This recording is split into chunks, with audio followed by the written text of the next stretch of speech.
Well, my entire life, we would go out and we would work all the ground, work it all summer, and then we try to pack it back down and then plant wheat, turn cattle out on it. And we did that for as long as I can remember growing up. But what we were doing without intending to and without knowing it, we were degrading the soil. I decided that we had to do something different. We need to protect the land. It's a resource that'll go away if we don't protect it correctly. It is in our absolute best interest to do everything in our power to make it better. We have no incentive whatsoever to degrade this land and make this ecosystem where we live worse. It would be a lot easier to farm for today or tomorrow, but this land is not something that I will have forever. I am just a caretaker of it on for the next generation. The farm, it is a passion, but it is also a business. When we can make money, when we can make profit, we can do things that make us more sustainable. My name is Tom Cannon, Darren Chelland. Nick Jorgensen. Art Schulteis. and I'm proud to be a sustainable U.S. wheat grower.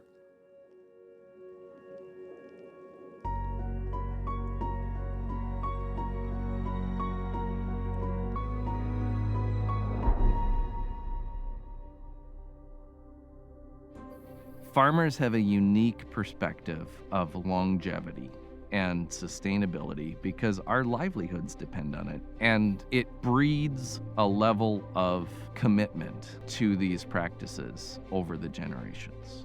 Sustainability to me is doing things that are going to be good not only now in the near future, but long term.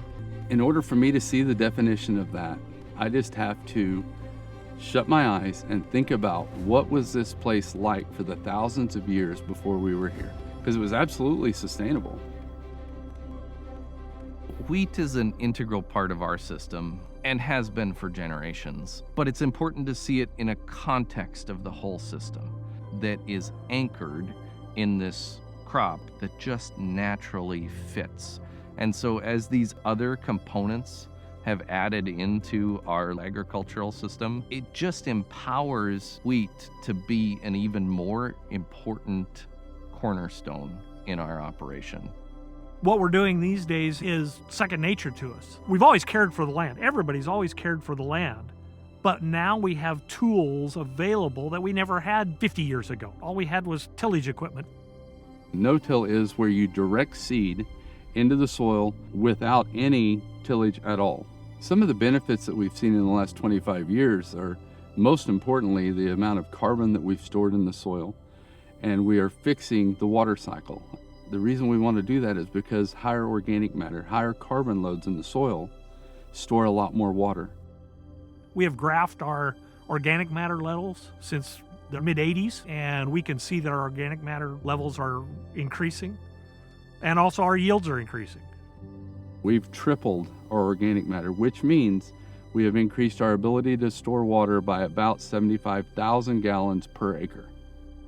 One of the key parts behind our farming philosophy is utilizing minimal inputs. We don't use a ton of fertilizer. We don't put down a ton of phosphorus or nitrogen. One of the reasons we can get away with that are our soil health practices. All of the living organisms in there live off of plant roots, alive and dead.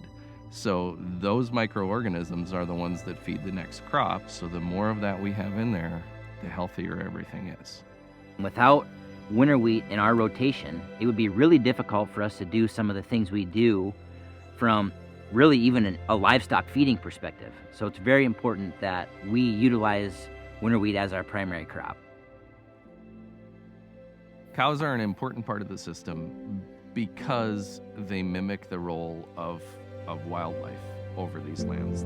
Watching how our native grasses work enabled me to see that there was maybe a better way to grow our crops. So my thought process has all changed. How do I get those cows back onto summer grasses here? How do I get more diversity? And how am I going to manage wheat, not from the head down, but from the roots up? To do that, we had to get more diversity, and we had to get cattle on this property at least once a year. When we can graze livestock, we can improve soil health. And largely we can do that by increasing organic matter. Soil should be about 50% minerals, 25% water, and 25% air. If you don't have air in the soil, your plant roots can't be healthy. In some places in the country, they manage water by irrigating and adding water to a field. We're not in that situation.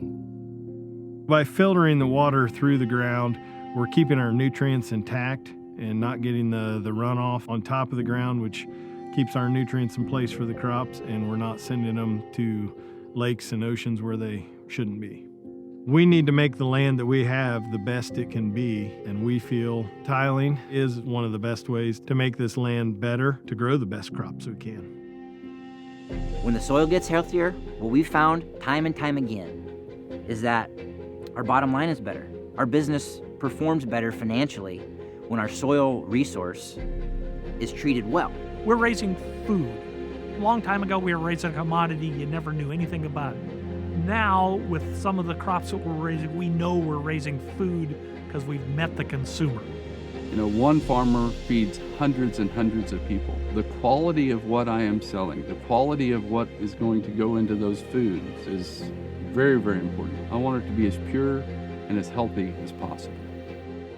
We know we raise some of the best crops in the world, and our buyers know that and know we can raise a consistent, good quality crop. We need to be able to pass that on to the next generation so we continue that relationship.